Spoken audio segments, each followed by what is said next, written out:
definitely gave me a little bit of a scare. Came in here, big bloody head. But he's just ripped his, basically his horn caps off where we just butted him. So the scabs, I can imagine what he's been doing all day is fighting and roughhousing the girls and maybe even being over there rubbing on the fence with the boys. So not too surprised.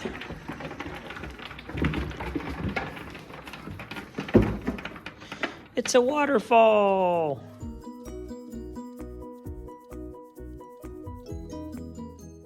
Baby Rai Rai. Come on, buddy. Out you go. Where's your mama? Good job, buddy.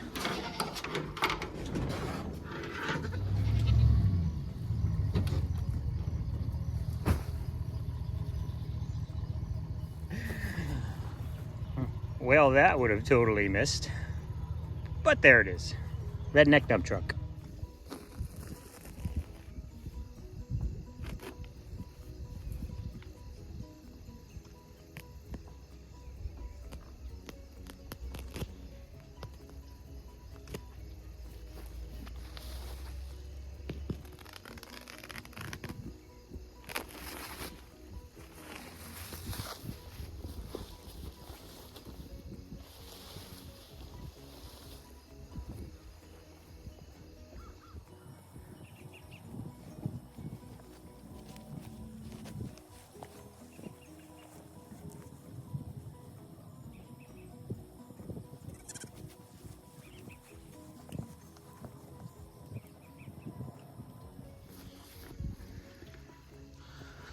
I want y'all to look at this. It's obviously going to be a little brown on the outside. Once I open it up, see how it's a tiny, tiny bit green in there? Moist. And Lincoln, I'm telling you what, this dude knows how to bale hay. Of course, he grew up baling hay probably since he could walk and drive a tractor. But all the leaves are intact. You can even see the alfalfa leaves are still in there. Everything is perfectly intact, like the day it was cut. And this was cut midsummer. Whoop, slipping off. So this is wet wrap or green wrap. And I cannot express to you enough. This smells, I don't know the best way to tell you what it smells like. But it's almost like brown sugar and molasses, or brown sugar and like barley or oat, or some combination of just deliciousness. Like if you smelled this, you'd be like, I'm eating that.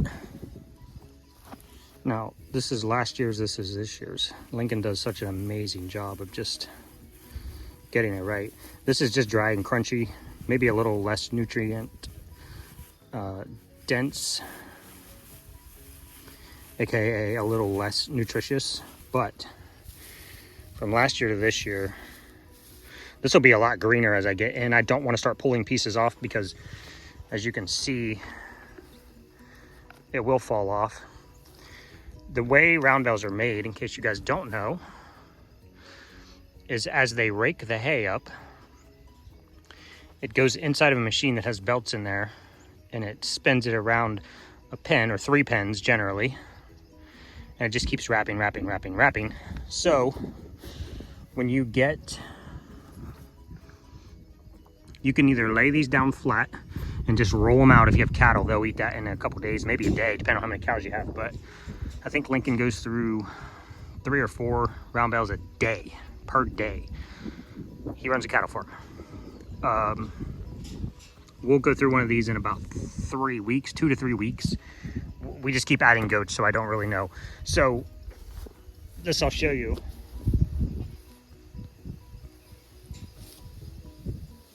You can literally just unwrap it.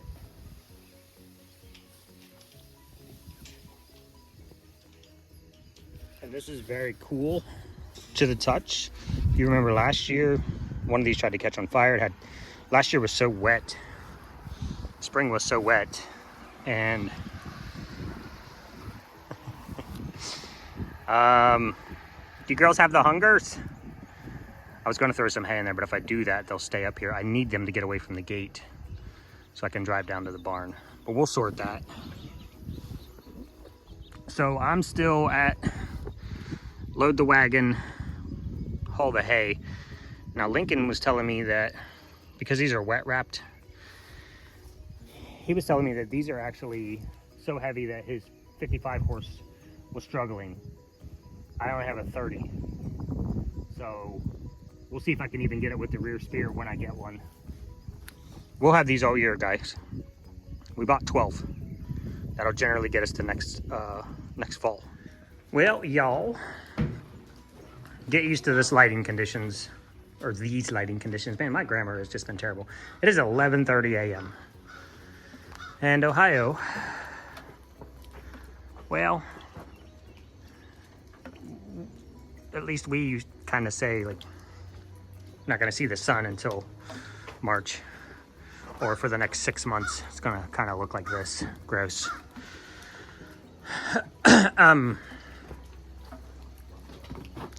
Sir.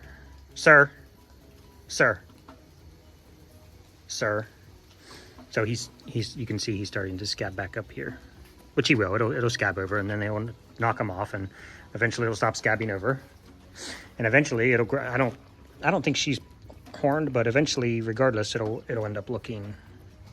Oh, she was horned, so it'll end up looking exactly like this. You'll never know they were there or not there.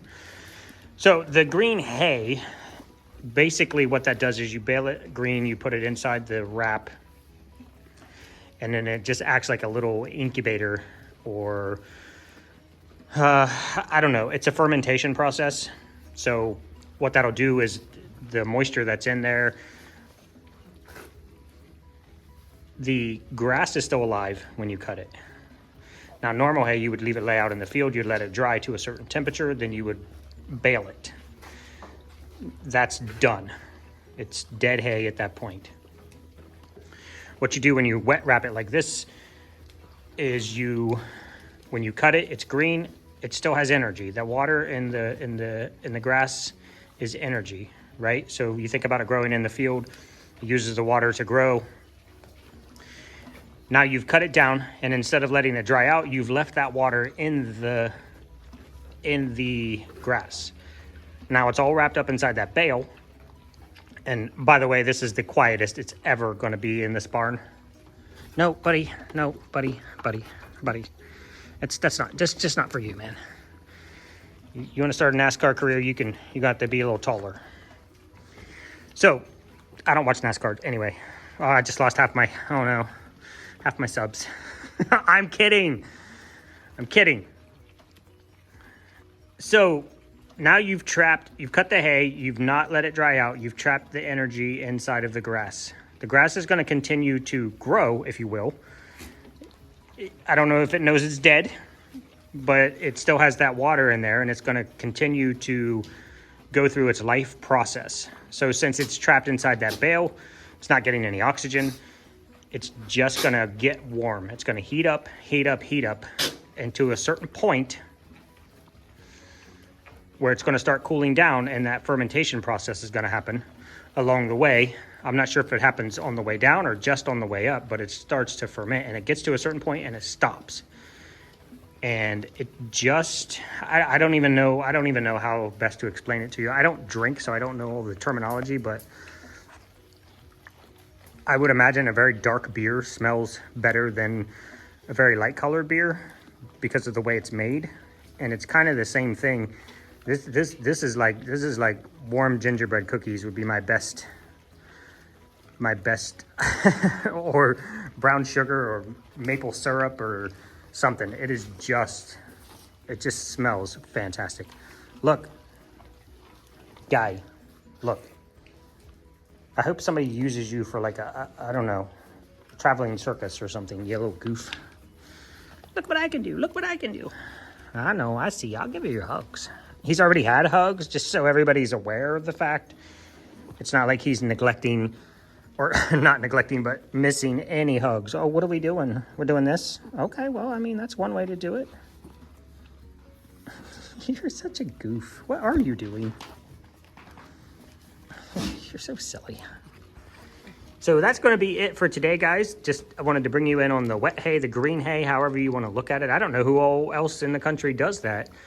I do believe it's a fairly new process, and if done properly, it just makes this fantastic nutrient-dense hay that doesn't really lose any of the good stuff that's in the hay, and then you can use it all winter, and it's still green, it's still moist. You just have to be cautious of mold. We have to be especially cautious of mold. If Lincoln puts out one of these bales for his cattle, it would be gone in a day. So he doesn't have to worry about if it's going to start heating up or get moldy. It's just going to be gone. For us, we're looking at probably 2 to 3 weeks per bale. So we do have to be a little more cautious. They'll eat this probably most of it will be gone by end of day tomorrow or the next day. But that's just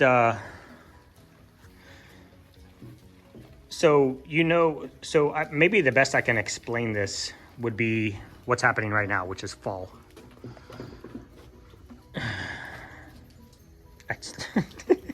You want to go for a ride? We'll go for a ride. I don't know if he'll sail me. He might freak out and jump off. I'll try to explain this I think the best analogy would be if you look at your trees. Now, these leaves don't just die and fall off, and the tree doesn't just die in winter. What happens is it starts pulling all the moisture down from the top of the tree to the root base, and it expands the root base. It adds all the nutrients and all the, the tree has sap, which is sugars and things like that, and it'll pull all that back to the root base and help it develop root for winter. So everything basically goes underground. That's why your tree leaves die off. They start changing the colors because there's no more moisture, or not enough moisture up there to sustain leaves. So the tree pulls it all back down. When you cut the hay off, it doesn't have the opportunity to do that. Everything good about the hay is still stuck in, it's still stuck in this piece. It has nowhere to go. And as such, it continues to use it as energy, and that energy creates heat, and that heat creates fermentation. This isn't like, I know you should never feed goats fermented hay. It's not fermented to that degree. It's just slightly, and it's just, I can't say enough good things about it.